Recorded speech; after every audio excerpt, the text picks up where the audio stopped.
Hello, everyone, and welcome to Behind the OR, the AMS podcast channel, where we invite the experts to reveal to us what's happening behind the closed doors of the operating room. Together, we will explore surgery procedures and discover more about the surgeon's life and their daily mission. Take off your gloves, take a breath, and let's talk Behind the OR. Bonjour à tous et à toutes, et bienvenue dans Behind the OR, le podcast de Peters Surgical Advanced Medical Solutions dédié à la chirurgie. Aujourd'hui, je vous propose de passer de l'autre côté du champ opératoire avec le docteur Tristan Ehrlich qui nous fait le plaisir d'être parmi nous aujourd'hui. Tristan Ehrlich, bonjour. Bonjour. Et merci d'avoir accepté notre invitation. Est-ce que vous pourriez vous présenter et nous dire pourquoi vous êtes ici aujourd'hui ? Bien sûr. Alors, je m'appelle Tristan Ehrlich, je suis chirurgien cardiaque au CHU de Nancy.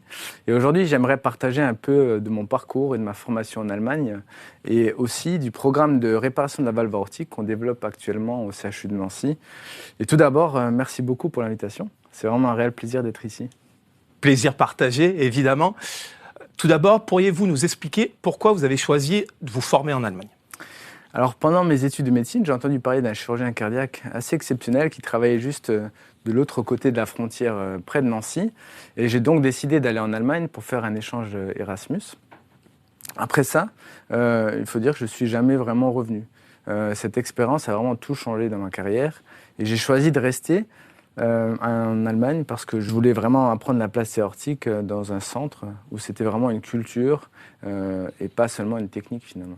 Pendant ma formation, j'ai eu le privilège de travailler étroitement avec le professeur Hans-Joachim Schäfers, qui a vraiment joué un rôle clé dans la standardisation et dans le développement de la plastie aortique dans le monde entier. Alors, on comprend que ça a été une formidable opportunité de travailler aux côtés du professeur Schäfers. Comment était-ce de travailler avec un tel chirurgien et qu'avez-vous appris à ses côtés ? Alors, travailler avec le professeur Schäfers, c'était incroyablement inspirant, mais aussi très exigeant. Dans le meilleur sens du terme, bien sûr, parce que ce qui m'a le plus marqué, c'était vraiment son état d'esprit structuré, analytique. Plus que tout, il possède vraiment des capacités exceptionnelles d'analyser des situations complexes. Ses décisions, elles étaient toujours fondées sur la précision, la logique, et vraiment pas de l'intuition, pas de l'improvisation. Donc c'était toujours du raisonnement scientifique. Et ça s'appliquait pas seulement à la plastie de la valvulaire aortique, mais à toutes sortes de chirurgies. Travailler avec lui, ça n'a pas seulement amélioré mes compétences techniques, ça a véritablement façonné ma manière de penser comme chirurgien.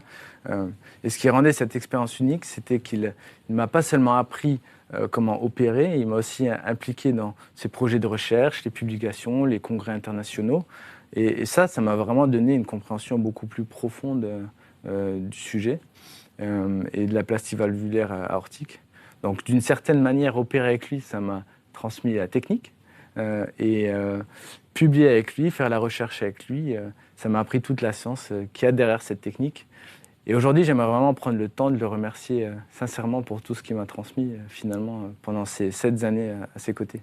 Alors, il est évident que vous avez tiré un réel bénéfice de cette expérience, mais on imagine aussi que cela n'a pas toujours été facile.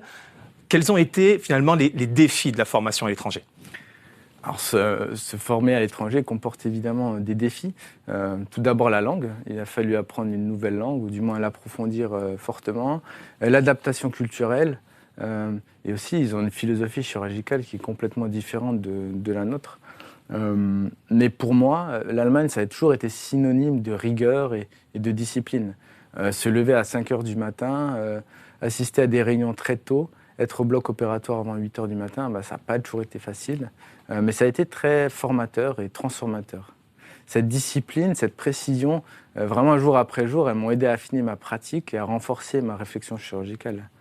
Après cette belle expérience, vous décidez malgré tout de revenir en France. Est-ce que vous pourriez nous expliquer ce qui a motivé cette décision ? Oui, bien sûr. Donc, j'ai été contacté par le chef de chirurgie cardiaque du service de Nancy, avec qui j'avais déjà travaillé lors de mon externat. Et il m'a appelé en fait pour aider à développer et à structurer un programme de plastie aortique à Nancy. Donc il existait déjà un intérêt pour la réparation valvulaire, mais le niveau de standardisation et de précision technique était très différent de ce que moi j'avais appris en Allemagne. Donc j'ai rapidement compris que le plus grand défi en France, c'était pas du tout la technique. Finalement, c'était plutôt culturel. Ça signifie vraiment changer la manière dont les chirurgiens abordent la prise en charge et la manière aussi dont les cardiologues adressent leurs patients finalement. J'ai eu l'opportunité de former mes collègues, de travailler étroitement avec les cardiologues et au final, ça s'est révélé être l'une des parties vraiment les plus significatives et les plus fascinantes pour moi de tout ce parcours. Et qu'est-ce qui rend la réparation valvulaire si importante à vos yeux ? Pour moi, la réparation valvulaire aortique, ce n'est pas seulement une option théorique. C'est une vraie philosophie, parce que pour de nombreux patients, et surtout pour les plus jeunes en particulier, ça devrait vraiment être la première option. Elle permet de préserver des tissus natifs, elle évite une anticoagulation à vie, et elle offre d'excellents résultats à long terme. On l'a publié, on le sait maintenant. En fin de compte, il ne s'agit pas de remplacer une valve, il s'agit vraiment de restaurer une anatomie normale de manière précise et physiologique. Parlons à présent, si vous le voulez bien, de l'organisation. Est-ce que vous pouvez nous en dire un peu plus quant à la façon dont vous avez structuré le programme à Nancy ? Bien sûr. Tout d'abord, il faut que je remercie tous mes collègues avec qui je travaille à Nancy, parce que sans eux, ça n'aurait jamais pu être possible. Et grâce au professeur Moreira aussi, qui m'a vraiment donné l'opportunité de faire ce projet. Donc, on a commencé vraiment par une sélection assez rigoureuse des patients pour les premiers cas.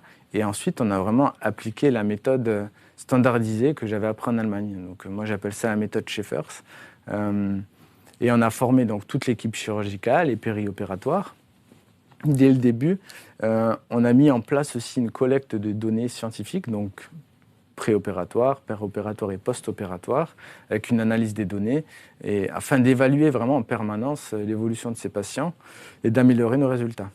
Donc là, 2 ans plus tard, on approche à peu près la centaine de plasties aortiques, avec des résultats vraiment très bons, excellents, reproductibles et robustes. Et si on se projette un petit peu, quelle est la prochaine étape pour vous et comment envisagez-vous l'avenir de la réparation valvulaire ? Pour moi, l'innovation, c'est pas seulement créer de nouveaux dispositifs, de nouveaux matériels, c'est aussi parfois préserver ce que la nature nous a donné et ce qu'elle a construit. Donc j'ai été formé par ceux qui ont développé cette technique et l'ont standardisée. Et maintenant, mon objectif à moi, c'est de contribuer à aller encore un petit peu plus loin. C'est pourquoi, là, je fais mon PhD, ma thèse de sciences, consacrée au traitement du péricardotologue, vraiment dans le but d'améliorer la qualité biologique et la durabilité à long terme de ce matériau, et de pouvoir l'utiliser dans la reconstruction valvulaire aortique in fine. En définitive, mon ambition, elle peut sembler peut-être un petit peu audacieuse, mais je l'assume. Et je crois que c'est réaliste, c'est de faire vraiment de Nancy un centre de référence, pas seulement pour la chirurgie, mais aussi pour la recherche, la formation et l'innovation dans la réparation valvulaire aortique. Et en s'adressant à ceux qui souhaiteraient en savoir plus à ce sujet, que diriez-vous aux chirurgiens qui souhaiteraient se former à cette technique ? Et quelle est la prochaine étape pour ceux qui souhaiteraient en savoir plus et aller un peu plus loin ? Alors je dirais que la plastie valvulaire aortique, c'est pas seulement de maîtriser une technique, c'est vraiment d'adopter une philosophie, un état d'esprit de vouloir préserver ses valves. C'est pourquoi on organise un workshop international sur la plastie aortique et la chirurgie de la racine aortique de manière générale cette année, en novembre, à Nancy, en étroite collaboration avec le professeur Hans-Joachim Schaeffer's. Et ce workshop poursuit en quelque sorte l'initiative qu'il avait initialement créée en Allemagne, et on l'importe ici à Nancy donc cette année pour la première fois. Il y aura la participation de chirurgiens et cardiologues de premier plan, dont le professeur El Khoury, le professeur Bérébi.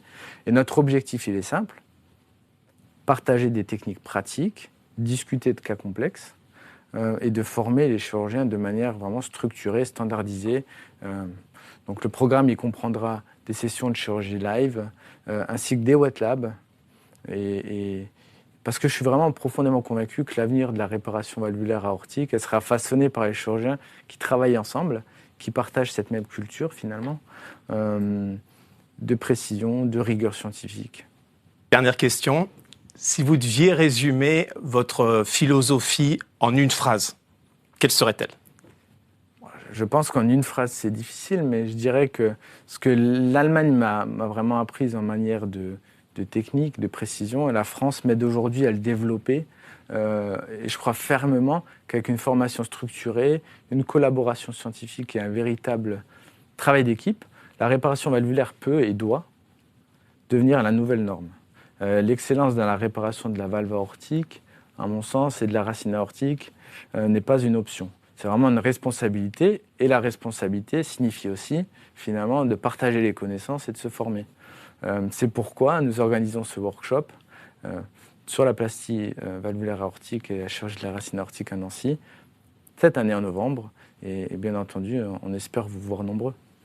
Ce podcast touche à sa fin. Tristan Ehrlich, un grand merci au nom de Peters Surgical et d'AMS et de la part de tous nos auditeurs pour avoir partagé votre expérience et votre expertise avec nous aujourd'hui.